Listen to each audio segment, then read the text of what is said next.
Hello बच्चों। तो कैसे हैं आप लोग? आई होप बढ़िया होंगे आप सभी। जैसे कि आप थंबनेल में देख पा रहे हैं, हम आपके लिए लेके आ गए हैं टॉप 10 मोस्ट इम्पॉर्टेंट दीर्घ उत्तरीय प्रश्न जो कि आपके एग्जाम में पूछे जाते हैं या बार बार पूछे गए हैं। आपको ये 10 प्रश्न इस तरह से हल करके जाना है जैसे कि आपको एग्जाम में यही प्रश्न आने वाला है। ये आपका पार्ट नंबर 1 है। इसी तरह से हम कई सारे पार्ट लॉन्च करेंगे, तो आपको इसके ध्यान से देखना है। चलिए हम आगे बढ़ते हैं वीडियो में। हम पहला ये हमारा क्वेश्चन है जिसमें आपको दिया गया है, कह रहे हैं कि सिद्ध कीजिए कि रूट दो एक अपरिमेय संख्या है। ये बहुत ही इंपॉर्टेंट क्वेश्चन है। ये क्वेश्चन आपके एग्जाम में बार बार पूछा गया था। ये आपके अभी 2019 और 20 में भी पूछा गया था। 2019 और 20 में आपके ये क्वेश्चन पूछा गया था और आपके एग्जाम में बार बार पूछा जाता है इससे संबंधित कि कोई एक यहाँ पर अपरिमेय संख्या दे दिया जाएगा और उसमें कहेंगे कि सिद्ध कीजिए कि आपकी ये संख्या अपरिमेय संख्या है। तो ऐसे कंडीशन में हम क्या करते हैं ऐसे सवाल को हल करने के लिए? तो सबसे पहले आपको यहाँ पर एक चीज करना होता है कि यहाँ पर हम क्या करते हैं, एक विरोधाभास की भावना उत्पन्न करते हैं। कैसे होता है? सबसे पहले हम इस संख्या को क्या करते हैं, एक परिमेय संख्या मानते हैं। कैसे लगाते हैं, चलिए हम इसको सॉल्व करते हैं। तो इसमें लिखेंगे हम हल। सबसे पहले हम क्या करते हैं, माना √2 एक क्या है, परिमेय संख्या। ठीक है, सबसे पहले हम मानेंगे एक परिमेय संख्या है। उसके बाद जब ये परिमेय संख्या है तो हम जानते हैं परिमेय संख्या को किसके रूप में लिख सकते हैं, p बटे क्यू के रूप में या a बटे b के रूप में भी लिख सकते हैं। ठीक है, जहां पर आपका a और b क्या होंगे, ये पूर्णांक होंगे तथा सह संख्या होगी। सह संख्या किसे कहते हैं? ऐसी दो संख्या है जिनका कोई एक उभयनिष्ठ संख्या ना हो, एक के अलावा कोई अदर उभयनिष्ठ संख्या ना हो, उसे सहभाज्य संख्या कहते हैं। ठीक है, चलिए अब यहाँ से आप लिखेंगे, देखेंगे तो यहाँ पे हमने लिखा √2 बराबर a बटे b। ठीक है, यहाँ पर हम क्या करेंगे, दोनों पक्षों का वर्ग कर देंगे। ठीक है, दोनों तरफ हम क्या करेंगे, वर्ग कर देंगे। दोनों तरफ वर्ग करने पर जब हम दोनों तरफ वर्ग कर देंगे तो यहाँ पे क्या आएगा आपका, √2 का वर्ग क्या होता है, √2 का वर्ग कर देंगे और यहाँ पे a बटे b का वर्ग कर देंगे। ठीक है, तो यहाँ से आपका आ जाएगा √2 का वर्ग होता है 2 आ जाएगा, क्योंकि √2 से रूट का 2 कर जाएगा। ये हो जाएगा a स्क्वायर बटे b स्क्वायर। अब इसको हम इधर बटे एक करके आर पार का गुणा करा देंगे, तो यहाँ से हो जाएगा 2b स्क्वायर बराबर में आपको ए स्क्वायर मिलेगा। ये इक्वेशन नंबर 1। ठीक है, क्या हो गया, ये इक्वेशन नंबर 1 हो गया। अब देखिए यहाँ पर हम क्या लिखेंगे, हम यहाँ पर हम आगे लिख देंगे। जब हम समीकरण 1 में देखेंगे तो इसमें क्या होता है, इस समीकरण 1 से स्पष्ट है कि दो बी सॉरी ए स्क्वायर का एक क्या है, गुणनखंड है।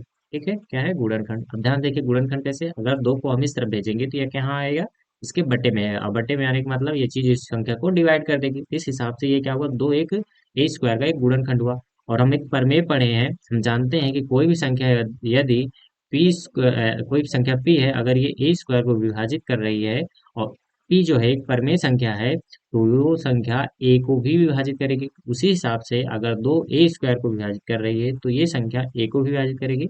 अर्थात a का एक गुणनखंड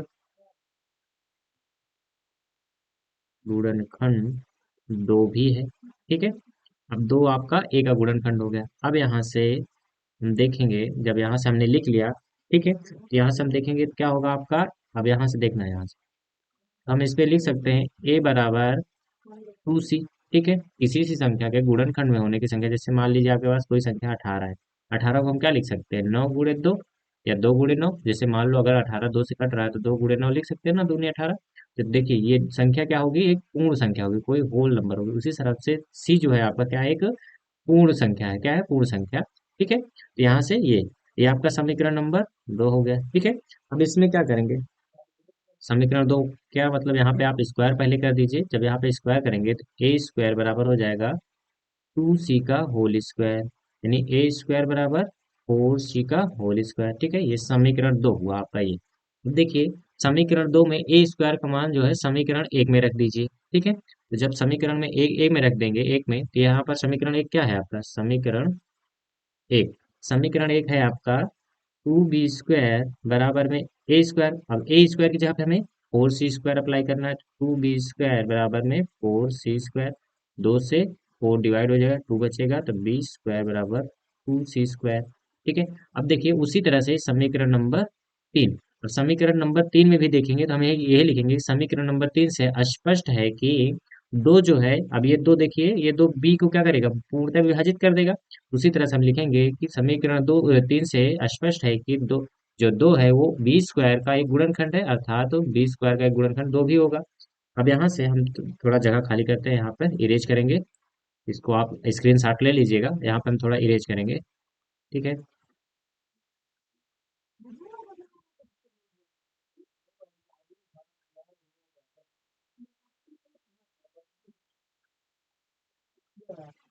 चलिए, देखिए हम यहाँ पे अभी समीकरण 3 तक पहुंचे हैं।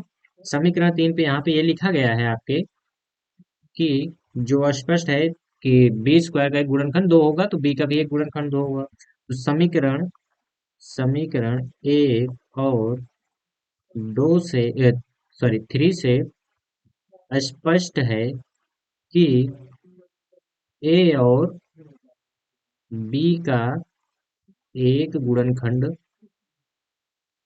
एक गुणनखंड 2 है। अब देखिए, ए का गुणनखंड भी 2 हो गया और बी का गुणनखंड भी 2 हो गया। अब अभी तक हमने क्या पढ़ा, देखिए हमने यहाँ पर सब माना था कि परिमेय संख्या ए और बी एक पूर्णांक है और ये सहभाज्य संख्या। सहभाज्य संख्या मतलब जिसका एचसीएफ, यानी कि ऐसी दो संख्या है जिनका क्या हो, उभयनिष्ठ गुणनखंड केवल एक के अलावा कोई नहीं होती। यहाँ पे क्या आ गया, 2 आ गया। ठीक है। जो कि हमारे क्या है, कल्पना के विरुद्ध है। ठीक है, तो यहाँ पे मानेंगे अतः अतः यह हमारी कल्पना के विपरीत है। ठीक है, आपने जो कल्पना की थी, जो हमने माना था, वो क्या है, उसके ये विरुद्ध आ गया, विपरीत आ गया, विपरीत है। इसलिए, ठीक है, यहाँ लिखेंगे इसलिए जो हमने माना था, यानी माना √2 एक परिमेय संख्या है, तो इसलिए √2 परिमेय संख्या नहीं है। ठीक है, परिमेय संख्या नहीं है, अपितु √2 एक परिमेय संख्या है। ठीक है, क्या है, परिमेय संख्या है। ये हमारा सिद्ध हो गया। इस तरह से आप सिद्ध कर लें। देखिए सबसे बढ़िया आसान तरीका क्या होता है, सबसे पहले आपको इस तरह सवाल सॉल्व करने के पहले आपको मानना है कि ये संख्या क्या है, एक परिमेय संख्या। परिमेय संख्या है तो इसको आप दिखा दीजिए p/q के रूप में या a/b के रूप में, आप कोई भी यहाँ पर चल ले सकते हैं। ठीक है। उसके बाद आप यहाँ पे लिखिएगा a और b एक पूर्णांक है तथा सहभाज्य संख्या है। उसके बाद आप क्या करिएगा, इन दोनों पक्षों का वर्ग कर दीजिएगा। वर्ग करने के बाद यह निकलेगा, आपको इस तरह से कुछ गुणनखंड निकल जाएंगे जिसमें से कोई ना कोई इसका गुणा जाएगा। ठीक है, तो उसमें आप समीकरण 1, 2 और 3 बना लीजिएगा, इस तरह से 1, 2। उसके बाद समीकरण 1 और 2 या जो भी आपके 3 बने, उससे आप स्पष्ट कर लीजिए कि जो हमने कल्पना किया था उसके ये विरुद्ध आ रहा है। ठीक है, तो आप यहाँ से अतः लिख दीजिएगा, अतः अतः हमारी कल्पना जो है, कल्पना के विपरीत हो रहा है कार्य, तो इसलिए ये संख्या परमेय ना होकर के अपरमेय हो जाएगी। इसको आप सॉल्व कर लीजिएगा जरूर जरूर। अगर ये क्वेश्चन आएगा तो कम से कम 4 नंबर या 6 नंबर में आएगा। ठीक है दोस्तों, इसको आप सॉल्व कर लिए। चलिए आप नेक्स्ट क्वेश्चन पे चलते हैं, आई होप समझ में आया होगा। अगला क्वेश्चन चलते हैं। अगला क्वेश्चन सिंपल सा क्वेश्चन है, आपको दिया गया है यदि दो घात समीकरण 4x² माइनस 6x प्लस 5 बराबर 0 का विविक्तर ज्ञात कीजिए और फिर इसके मूलों की प्राकृत ज्ञात कीजिए। सिंपल सा क्वेश्चन है कि आपको बताना है इसका विविक्तर क्या होगा। विविक्तर का फार्मूला क्या होता है, आपको सभी को पता होता है, डी बराबर क्या होता है, b² माइनस का 4ac। ठीक है, अब इसका निकालना है तो सबसे पहले आपके पास समीकरण क्या है, समीकरण है 4x² माइनस का 6x प्लस 5 इक्वल टू 0। यदि हम इसकी तुलना किससे कर देंगे, इसकी कंपेयर कर देंगे, तो ax² प्लस का bx प्लस c बराबर 0। तो यहाँ से आपका a का वैल्यू क्या निकलेगा, 4। ठीक है, यहाँ देखिए x² सामने 4 है, तो a बराबर क्या हो जाएगा, 4। उसके बाद b बराबर माइनस का 6 एंड c बराबर क्या हो जाएगा आपका, 5। ठीक है, अब यहाँ पे आप वैल्यू पुट कर दीजिए, तो d बराबर क्या हो जाएगा, b क्या है आपका माइनस सिक्स का होल स्क्वायर माइनस का 4 इंटू a क्या है 4 इंटू c क्या है 5। तो ये क्या हो जाएगा, 6 स्क्वायर क्या होता है, 6×6 = 36, माइनस में 4×4 = 16, 16×5 = 80। ध्यान देखिए क्या हो जाए, 4×16 = 16×5 = 80। 80 हो गया, तो जब हम देखिए यहाँ पे d बराबर 36 में से 80 घटाएंगे तो घटेगा नहीं, फिर 80 में से 36 को घटाना पड़ेगा। तो आपका आंसर जो होगा वो किस में आएगा, माइनस में आएगा। ठीक है, कितना आएगा, लगभग लगभग आपके पास 44 आएगा, माइनस का 44। अब देखिए 3 कंडीशन होता है जब डी क्या होता है, डी बड़ा होता है 0 से, और डी बराबर हो जाता है 0 के, और डी क्या होता है, छोटा हो जाता है 0 के।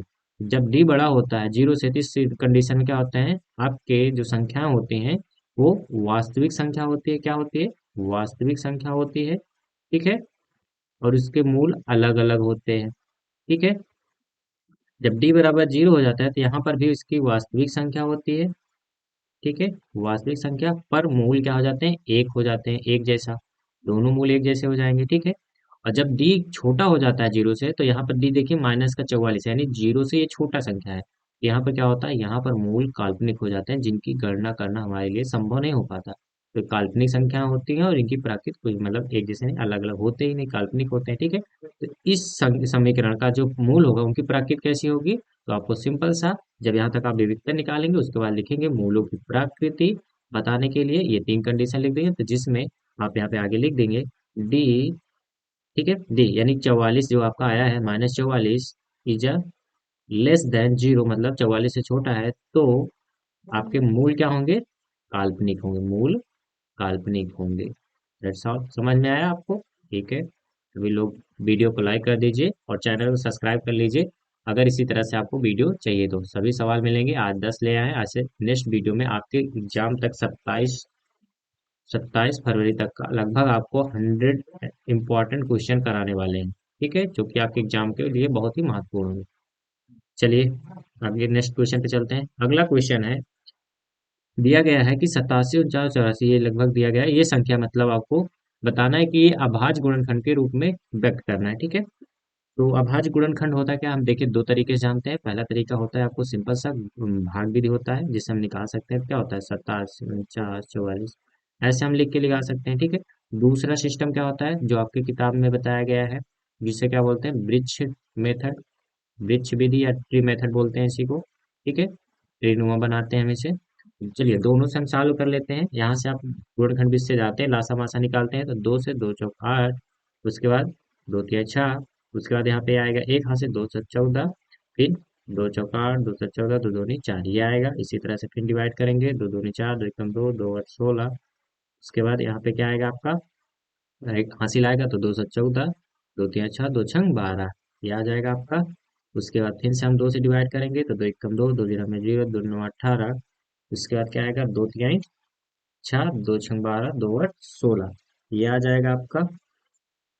उसके बाद हम 3 से डिवाइड करेंगे, फिर आ जाएगा कितना आपका? 3 से 2 से डिवाइड होगा तो आएगा आपका 2 पंचे 10। उसके बाद 2 चौके 8, 2 छंग 12, 2 8 16, 2 चौके 8।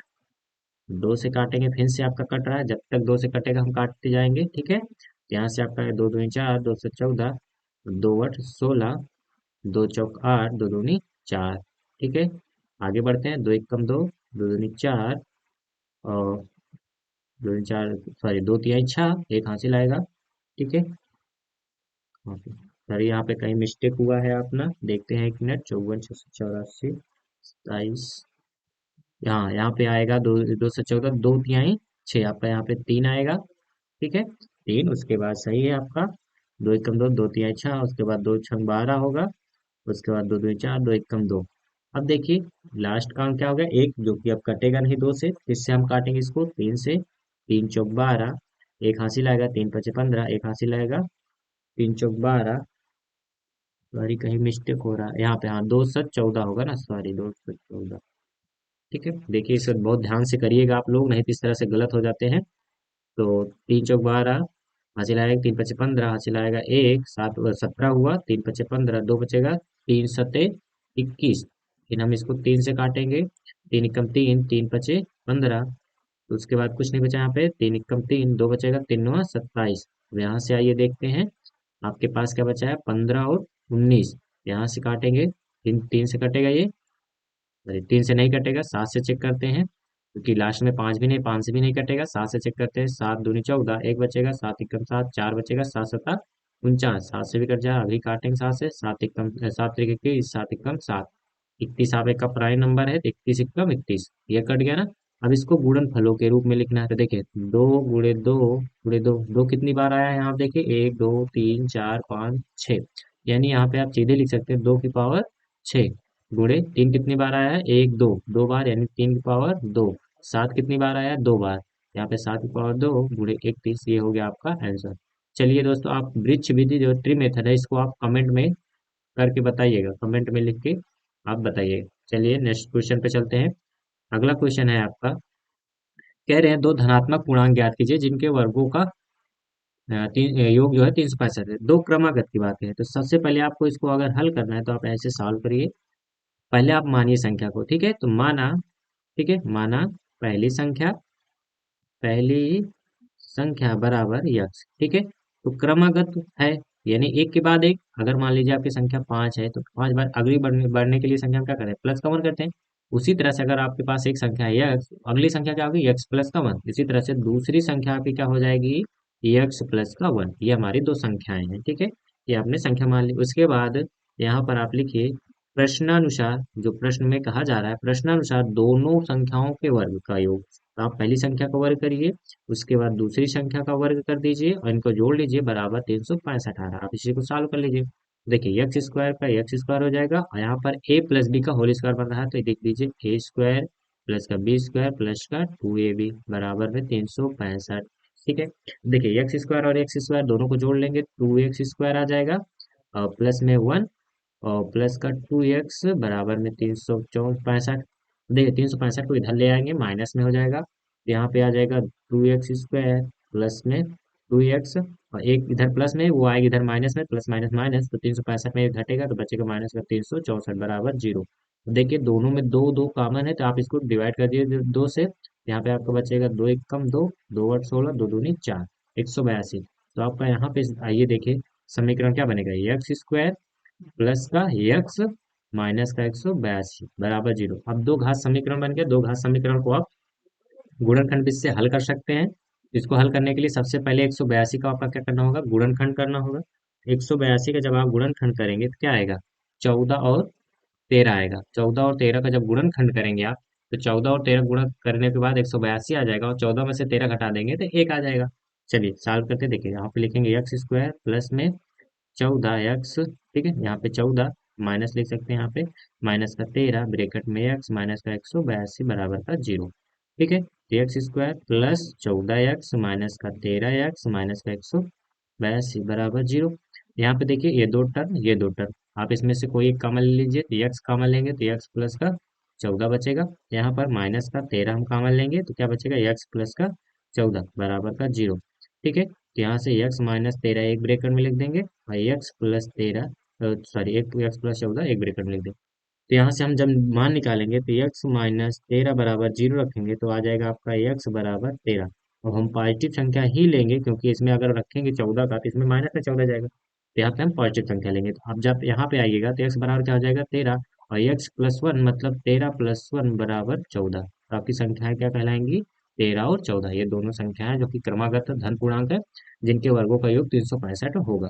सवाल समझ में आई है तो आप अपने हमारे वीडियो को लाइक कर दीजिए और हमारे साथ बने रहिए। अगले क्वेश्चन पे चलते हैं, क्वेश्चन नंबर 5। क्वेश्चन नंबर 5 है, बहुत ही महत्वपूर्ण क्वेश्चन है।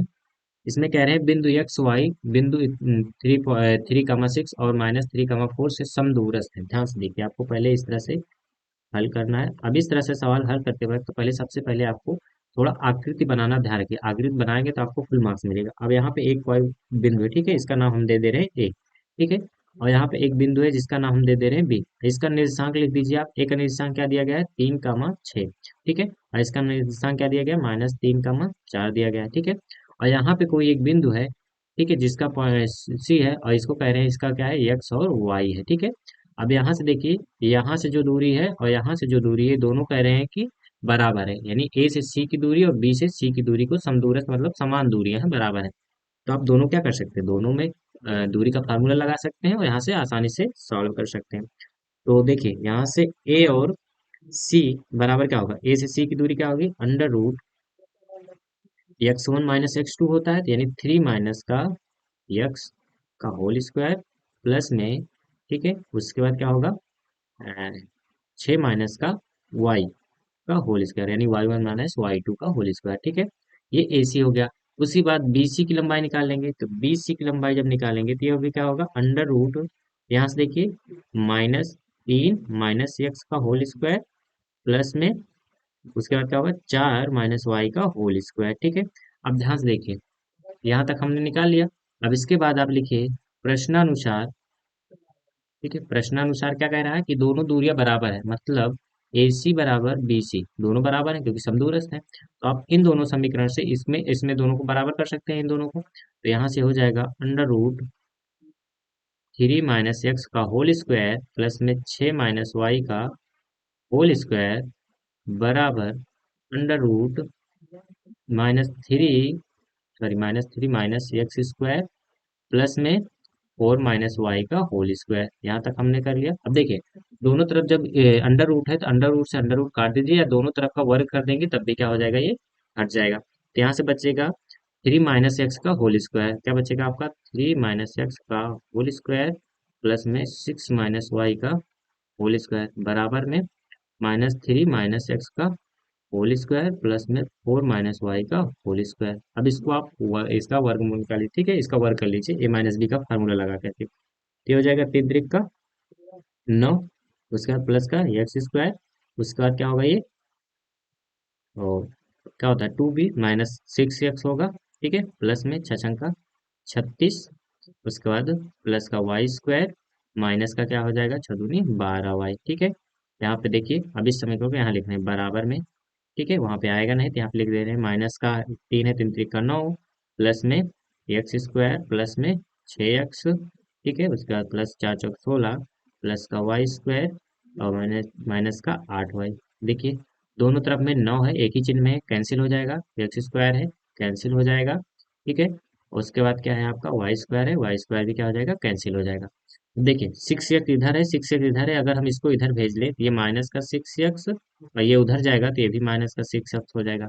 यहाँ पे ऑलरेडी माइनस का 12 है, 12 रहने दीजिए। और यहाँ पे क्या है आपका 8y है, तो यहाँ पे प्लस में जाएगा तो प्लस का 8y हो जाएगा बराबर में। इधर आपका 16 बचा हुआ है, 16 रहने दीजिए, उधर 36 है, इधर लाके रख दीजिए, माइनस का 36 हो जाएगा।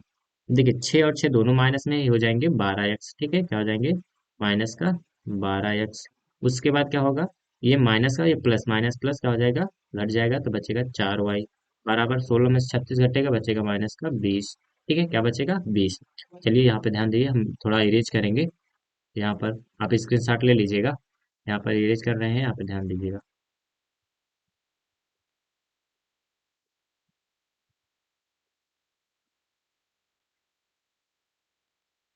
चलिए, यहाँ पर हम देखिए अब क्या बचा आपका -12 x माइनस का 4y बराबर माइनस का 20, ठीक है। देखिए इसमें से 4 कामा ले सकते हैं, इसमें भी इसमें है, ठीक है, तो माइनस का 4 कामा ले लिया हमने तो क्या बचेगा x प्लस का, सॉरी यहाँ पे 3x प्लस का y बचेगा बराबर में माइनस का 20। अब चार -4 को उधर भेज दीजिए तो 3x प्लस वाई बराबर माइनस का 20 बटे माइनस का 4, माइनस माइनस 4 से 5, 4 पंचे 20, तो आपका क्या बचेगा यहाँ पे बचेगा 3x प्लस वाई बराबर 5। ये आपका बचा एक इक्वेशन। यही बताना था कि x और y में क्या संबंध है, ये आपका बन गया संबंध, ये हो गया आपका आंसर, ठीक है बच्चों। समझ में आया? इस क्वेश्चन को आप दोबारा कर लीजिएगा। अगर इसका पीडीएफ चाहिए तो आप हमारे टेलीग्राम चैनल से जुड़ जाइएगा, जिसका लिंक जो है कमेंट में पिन कर दिया जाएगा, उसमें जुड़ जाइएगा, पूरा ये पीडीएफ इसका आपका मिल जाएगा। चलिए नेक्स्ट क्वेश्चन पे चलते हैं। क्वेश्चन नंबर 6 आपका, ये आपका इसमें बता रहे हैं कि माध्यक क्या होगा, अर्थात माध्यिका क्या होगी, ठीक है। माध्यिका ज्ञात करने के लिए हमसे सिंपल सा फार्मूला, हमें फार्मूला पता होना चाहिए, ठीक है। तो फार्मूला पता करने के लिए आपको सबसे बहुत जरूरी चीज है कि सबसे पहले इसके वर्ग अंतराल की तालिका बनाना चाहिए, आपको तालिका बनाना आना चाहिए, ठीक है।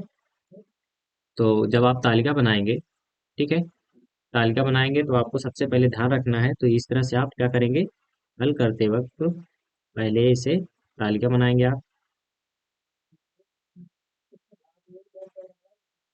ठीक है, जिसमें आपका पहला क्या होगा, ये आपका वर्ग होगा, जो वर्गांतर होगा, यानी 0 से 10 है, उसके बाद 10 से 20 है, 20 से 30 है, 30 से 40, 40 से 50, और 50 से क्या है आपका 60 है, ठीक है। यहाँ पे दिया गया है 8, ये क्या है आपका बारंबारता फ्रीक्वेंसी, इसको हम एफ से दर्शा रहे हैं, 8, 12, 20, उसके बाद क्या दिया गया है 40, 15 और 5 दिया गया है। उसके बाद सबसे मेन चीज इसमें होता है संचयी बारंबारता निकालना। संचयी बारंबारता हम माध्यिका में निकालते हैं, माध्यक माध्यिका दोनों एक ही चीज है, ध्यान रखना, माध्य अलग चीज होता है, ठीक है, माध्य अलग चीज होता है, माध्यिका और माध्यक दोनों एक चीज है। आपको अगर माध्यिका कहें या माध्यक कहें, दोनों एक ही चीज है, माध्यिका ही निकालना है, पर माध्य कहें तो आपको अलग चीज होता है, ठीक है। संचयी बारंबारता निकालते वक्त सबसे पहले हम क्या करते हैं, एक दूसरे वाले बारंबारता को जोड़ते चलते हैं, तो जिससे 8 में कुछ नहीं जुड़ेगा 8, अब 12 में 12 वाले के ऊपर 8 वाला, 12 8 20, 20 में 20 जोड़ेंगे 40, 40 में 40 जोड़ेंगे 80, 80 में 15 जोड़ेंगे 95, और 95 में 5 जोड़ेंगे 100। देखिए यहाँ पे जो n आया है, यानी यहाँ पे इसका टोटल जो आया है, कितना आया है, n बराबर 100 आया। क्या आया है, 100 आया है, ठीक है। सिंपल सा नियम। जब आपका n बराबर 100 आ गया है, यहाँ से आप क्या करेंगे, आप पता कर लेंगे। तो जब n बराबर 100 होता है तो क्या होता है, जब ये सम संख्या है, ठीक है, क्या है, सम संख्या है, तो n बटे टू होता है, टूवा पद, ठीक है। तो n बटे टू वो पद मध्यिका होता है, जिसको काट देंगे, यानी 100/2 जब काटेंगे आप तो आएगा 50। 50वां पद कहाँ पे शामिल हो रहे हैं, देखिए यहाँ तक 40 पद हो रहे हैं, इस वाले टर्म में 50वां पद आ रहा है, ठीक है।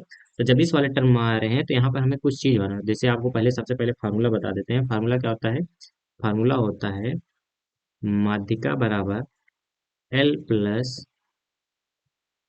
n/2 माइनस का CF पूरे का बटे F इंटू एच। ध्यान देखिए, अब जो ये CF होता है संचयी बारंबारता, संचयी बारंबारता उस तालिका को होती है जिसके ऊपर, मतलब जहां पे आपका फ्रीक्वेंसी मिला हुआ है, ठीक है। ये देखिए यहाँ पे 80 मिला है, इसी में टर्म में आ रहा है, लेकिन ये वाला नहीं, ये वाला होगा, CF होगा, ठीक है। ये ऊपर वाला, इसके एक कदम ऊपर वाला, प्लस फ्रीक्वेंसी किसकी होगी, यानी बारंबारता, यानी F का वैल्यू कहाँ होगा, यहाँ, जिसके बारंबारता में मिला है, ठीक है। इसमें 80 मिला तो ये वाला F होगा।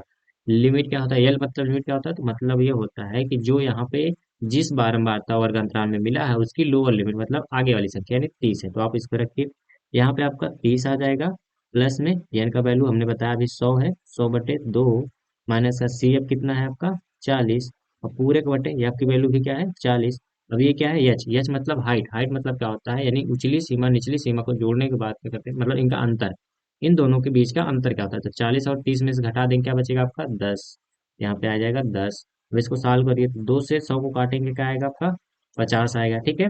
यहाँ पे आप लिखिए 30 प्लस में ब्रैकेट में क्या आ जाएगा 50 माइनस का 40 बटे का 40 गुणे 100। अब सॉरी 10, 50 में से 40 घटाएंगे आपका 10 बचेगा, ठीक है।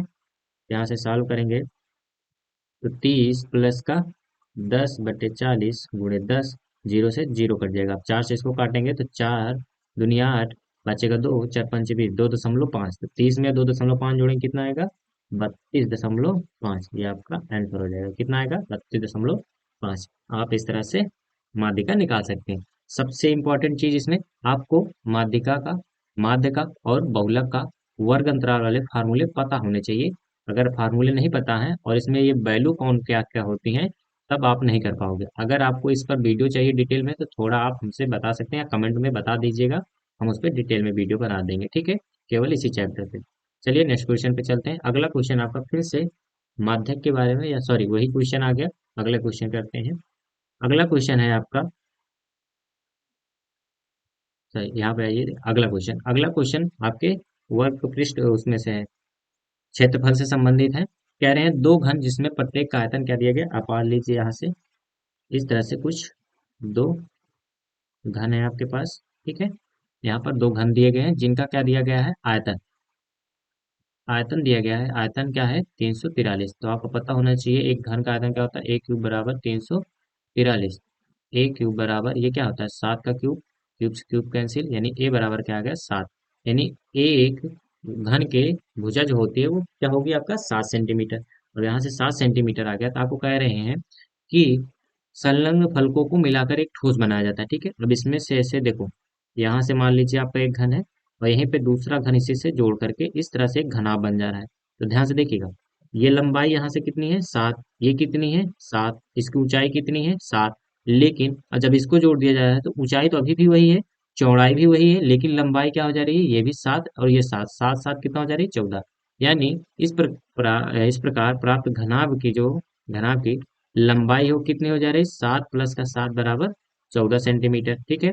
और ऊंचाई क्या है आपका 7 ही है, और चौड़ाई क्या है वो भी 7 ही सेंटीमीटर है।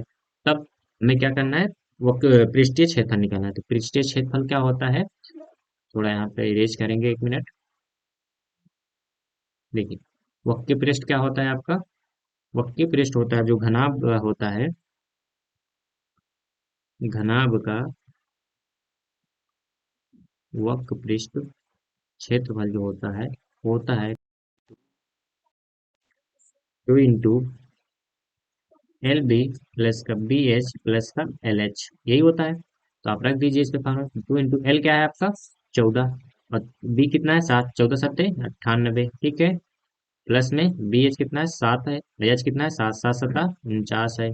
फिर एल एच कितना, एल है 14 और एच है 7, ठीक है। तो आपका फिर से 14 सत्ते 98, इन दोनों को जोड़िए आप। तो 98 98 कितने हो जाएंगे, 296, ठीक है। 296 में आप 49 जोड़ दीजिए, ठीक है। चलिए जोड़ लेते हैं यहाँ पर बगल में, अगर आपको दिख तो रहे से, ठीक है। तो 9 8 8 16, 16 9 कितने होंगे आपके पास, 25, 5 हासिल आएगा 2, और 9 9 18, 18 4 22, 22 2 24, 245 कितने होंगे, 245। यहाँ पे लिख दीजिए 245। अब यहाँ पे ब्रेकर तोड़ेंगे तो इसका मतलब गुणा होता है, गुणा करेंगे तो 2 पंचे 10, जीरो हासिल आएगी, 2 चौका 8 1 9, 2 दूनी 4 1 5, ठीक है। सॉरी 2 दूनी 4, 4 ही आएगा क्योंकि हासिल नहीं आया था। तो 490 सेंटीमीटर स्क्वायर इसका क्या हो जाएगा, वक्रपृष्ठ क्षेत्रफल। इस तरह से आप क्वेश्चन लगा सकते हैं। चलिए नेक्स्ट क्वेश्चन पे चलते हैं।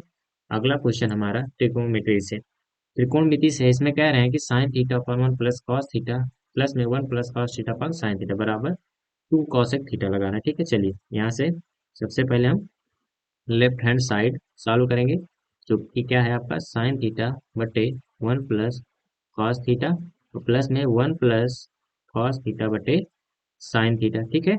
चलिए अब यहाँ पे सबसे पहले आसान तरीका, आप क्या कर दीजिए, एलसीएम बराबर कर लीजिए, इन दोनों का क्या कर लीजिए, हर बराबर कर लीजिए। हर बराबर करने के लिए यहाँ पे हमें क्या करना होगा, 1 प्लस कॉस थीटा, यहाँ पर भी 1 प्लस कॉस थीटा से मल्टीप्लाई करना होगा, और यहाँ पे क्या करना होगा, मैं साइन थीटा, और ऊपर भी साइन थीटा से मल्टीप्लाई करना होगा। तो क्या आ जाएगा ऊपर, साइन स्क्वायर थीटा प्लस में 1 प्लस कॉस थीटा का होल स्क्वायर, ठीक है। बटे में क्या आ जाएगा, sine theta into 1 plus cos theta, ठीक है। चलिए और उसके बाद अब यहाँ पे क्या करिएगा आप, यहाँ पे इसको लिखिए, हम साइन स्क्वायर थीटा लिखेंगे, प्लस में ए प्लस बी का होल स्क्वायर यहाँ पे लगा देंगे, तो ए का square 1 plus cos square theta plus में 2 cos थीटा, ठीक है। पूरे का बटे क्या हो जाएगा आपका, वही साइन थीटा ब्रैकेट में 1 प्लस का cos थीटा। चलिए यहाँ से देखते हैं। उसके बाद हम, तो यहाँ से हमारा देखिए, अब इसमें देखिए साइन थीटा और cos थीटा मिलके क्या होता है, sine theta plus cos theta बराबर 1 होता है, ठीक है। तो वहां पे लिख रहे हैं 1, 1 प्लस का 1 प्लस का क्या हो जाएगा 2 cos थीटा, पूरे का बटे क्या हो जाएगा साइन थीटा इंटू 1 प्लस का cos थीटा, ठीक है। अब देखिए 1 और 1 को जोड़ लेंगे तो क्या आएगा 2, तो 2 प्लस का 2 cos थीटा, पूरे का बटे क्या हो जाएगा साइन थीटा 1 प्लस का कॉस थीटा, ठीक है। अब देखिए इसमें से दो अगर कॉमन ले लेते हैं तो दो आपका निकल जाएगा, तो बचेगा 1 प्लस का कॉस थीटा, उसके बाद नीचे साइन थीटा ब्रैकेट में 1 प्लस का कॉस थीटा। देखिए दोनों चीज सेम है ऊपर नीचे, तो क्या हो जाएगी कैंसिल। आपका यहाँ पर क्या बचेगा 2 इंटू 1 अपान साइन थीटा, 1 अपान साइन थीटा को हम क्या लिख सकते हैं, पता होगा इसका इनवर्स प्रोपोर्शन क्या होता है, वो कॉसेक थीटा, यहाँ से 2 कॉसेक थीटा, ये हमें प्रूव करना था, ठीक है। तो आपका आ गया राइट हैंड साइड, यहाँ पे आप लिख दीजिए इति सिद्धम, जो कि आपका प्रूफ हो गया। चलिए ये क्वेश्चन आप लगा लीजिए, इंपॉर्टेंट है, कम से कम 6 नंबर में या 4 नंबर में तो जरूर पूछा जाएगा। नेक्स्ट क्वेश्चन पे चलते हैं। अगला क्वेश्चन है आपका बहुत इंपॉर्टेंट क्वेश्चन, ऊंचाई और दूरी से आ गया है। कह रहे हैं इसमें एक हवाई जहाज 300 मीटर की ऊंचाई पर उड़ता हुआ एक दूसरे हवाई जहाज के ऊपर से गुजरता है, ठीक है। तो उसमें कह रहे हैं ठीक उसी समय एक बिंदु से दोनों हवाई जहाजों का उन्नयन कोण क्रमशः 60 और 45। सबसे पहले आपको इस तरह से सवाल लगाने के लिए चित्र बनाना होगा। तो चित्र में क्या करते हैं, सबसे पहले कंडीशन आपको यहाँ पर एक ऐसे फिगर लेना है, ठीक है। ये ऊंचाई है मान लीजिए। अब यहाँ पे पहली जहाज आपकी उड़ रही है, ठीक है। क्या हो रही है यहाँ पे आपकी पहली जहाज ऐसे उड़ रही है। उसके बाद यहाँ पे आपकी दूसरी जहाज उड़ रही है, क्योंकि बता रहे हैं अलग अलग ऊंचाई पर उड़ रही है। तो यहाँ से यहाँ तक की दूरी तो दिया गया आपको कितना है, 3000 मीटर, ठीक है। पर यहाँ से यहाँ तक की दूरी नहीं दिया गया, हमको मान लीजिए यक्स है। और यहाँ से कह रहे हैं कि उसी समय किसी एक बिंदु से, यहाँ पर वो बिंदु है, दोनों की जो उन्नयन कोण है, ठीक है, दोनों जगह का उन्नयन कोण यहाँ से आपका 45 है, और यहाँ से क्या होगा पूरा 60, ठीक है। तो ध्यान से देखिए, चलिए अब यहाँ पे लगाएंगे हम। यहाँ पे आपको सबसे पहले लगाएंगे हम tan 45 डिग्री बराबर क्या होता है, लंब बटे आधार। लंब क्या है आपका, अभी इस वाले त्रिभुज में ले रहे हैं, आप अगर इसका नाम देना चाहें दे दें, ए बी सी और ये डी। तो त्रिभुज में कौन से हम त्रिभुज में ले रहे हैं, आप इसको त्रिभुज ले लीजिए ए बी और डी में। ए बी डी में बात कर रहे हैं, tan 45 बराबर क्या होगा आपका ये एक्स बटे यानी लंब बटे आधार एक्स बटे, अब यहाँ तक की दूरी को आप मान लीजिए कुछ भी वाई जेड कुछ भी मान लीजिए, कोई एक चर पद मान लीजिए, वाई मान लीजिए, ठीक है, एक्स बटे वाई, तो ये tan 45 का मान क्या होता है एक, ये हो जाएगा एक्स बटे वाई, यानी वाई को अगर उधर भेज देंगे तो वाई बराबर क्या हो जाएगा एक्स, समीकरण आपका एक हो गया, ठीक है। यहाँ से समीकरण एक प्रूफ हो गया। अब यहाँ पे फिर करेंगे त्रिभुज ए बी सी, त्रिभुज एबीसी मिलेंगे तो इसमें हम लगाएंगे tan 60 डिग्री, क्योंकि यहाँ पे उन्नयन कोण 60 डिग्री है, ये हो जाएगा 3000, ठीक है, बटे क्या होगा वाई, क्योंकि इसमें भी लंब बटे आधार होना है, ठीक है। tan 60 का मान क्या होता है, tan 60 का मान होता है √3 बराबर 3000 बटे वाई। अब वाई को अगर हम उधर भेज देंगे तो 3 वाई बराबर 3000 होगा, ठीक है। अब समीकरण नंबर 2, अब देखिए समीकरण एक और दो की तुलना करेंगे तो वाई की जगह पे यक्स रख सकते हैं, ठीक है। तो समीकरण में दो में यक्स की जगह पे वाई, वाई की जगह पे यक्स रख दीजिए, ठीक है। यहाँ पे हम रख देंगे तो यह आ जाएगा आपका, यहाँ से देखिए, ठीक है, जब यहाँ हम रखेंगे तो ये हो जाएगा √3 यक्स बराबर 3000, क्यों, यहाँ पे हमने वाई की जगह पे यक्स रख दिया, ठीक है। अब ये √3 को उधर भेज दीजिए तो यक्स बराबर हो जाएगा 3000 बटे √3, इनका परमेयीकरण करा दीजिए, परमेयीकरण कराएंगे तो ये हो जाएगा, ठीक है। तो देखिए, तो यक्स बराबर आपका हो जाएगा 3000 √3 बटे √3 का गुणा 3 हो जाएगा, इससे ये कट जाएगा, क्या बचेगा 1000, ठीक है। तो यक्स बराबर हो जाएगा, यक्स बराबर 1000 √3, ठीक है, √3 आ गया। अब देखिए, आपको पता होगा यक्स बराबर 1000 गुणे √3 का वैल्यू क्या होता है, 1.732 कितना होता है, ठीक है। थोड़ा यहाँ पे आइए, अब देखिए यहाँ पे ध्यान दीजिए, यहाँ पे आप लोग, ठीक है, जब हमने यक्स बराबर क्या लिखा 1000 गुणे वो 1.732, तो जब 1000 गुणा होगा तो ये हो जाएगा यक्स बराबर 1732, ये आपकी क्या है, यहाँ से यहाँ तक की ऊंचाई है, ठीक है, यानी ये जो नीचे वाला जहाज है इसके बीच की दूरी है जमीन से। लेकिन आपसे पूछा क्या जा रहा है, कह रहे हैं बताइए पहला हवाई जहाज दूसरे हवाई जहाज से कितना ऊंचा है, यानी ये डिफरेंस पूछ रहे हैं, ये वाली ऊंचाई हमसे पूछ रहे हैं, ठीक है, ये वाली ऊंचाई। तो क्या करिए, यहाँ से यहाँ तक ऊंचाई क्या है 3000, और यहाँ से यहाँ तक हमें पता है तो इसमें माइनस कर दीजिएगा, यानी कि 3000 में से अगर हम माइनस का 1732 घटाएंगे तो जो बचेगा, तो 10 में से 2 जाएगा 8, यहाँ पे 9 में से 2 जाएगा और 3 जाएगा 6, यहाँ पे 8 में से, यहाँ पे 9 बचा, 9 में 7 जाएगा 2, यहाँ पे एक 1268, कितना आ जाएगा आपका आंसर, यहाँ से यहाँ तक की दूरी, यहाँ से आंसर आ जाएगा आपका 1268 मीटर, ठीक है बच्चों, समझ में आया।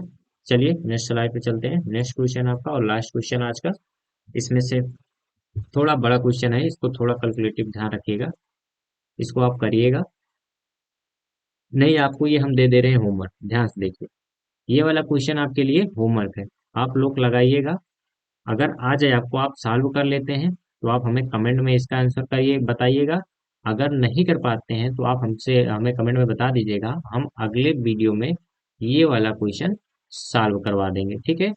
चलिए आप लोग कमेंट में बताइएगा, इसको जरूर करिएगा, ये आपका क्या है होमवर्क, ये होमवर्क है आपका, अगले वीडियो में हम ये होमवर्क का आंसर देखें, ठीक है। चलो आप, तो आपकी तैयारी कैसी चल रही है, बेस्ट ऑफ लक आप सभी को, आपको आयांस academy official channel YouTube channel को ज्वाइन करना है, उसके बाद आपको टेलीग्राम चैनल भी ज्वाइन करना है, जिससे कि आपको पीडीएफ और उसके साथ साथ यूट्यूब चैनल पर लेक्चर नोट्स मिलते हैं, जिससे कि 27 फरवरी को आने वाले आपके यूपी बोर्ड एग्जाम के लिए बहुत ही इंपॉर्टेंट क्वेश्चंस और एमसीक्यूज दिए जा रहे हैं, आप इसे सॉल्व करिए और अपने एग्जाम बोर्ड एग्जाम में जो है अच्छे मार्क्स से लेके आइए। आपको यहाँ पर इंपॉर्टेंट क्वेश्चन एमसीक्यू मैथ के, इंग्लिश के, साइंस के सभी विषयों के मिल रहे हैं। तो हमारे वीडियो को लाइक कर दीजिए, चैनल को सब्सक्राइब कर दीजिए, वीडियो को शेयर और कमेंट कर दीजिएगा। तो आज के लिए धन्यवाद, चलिए।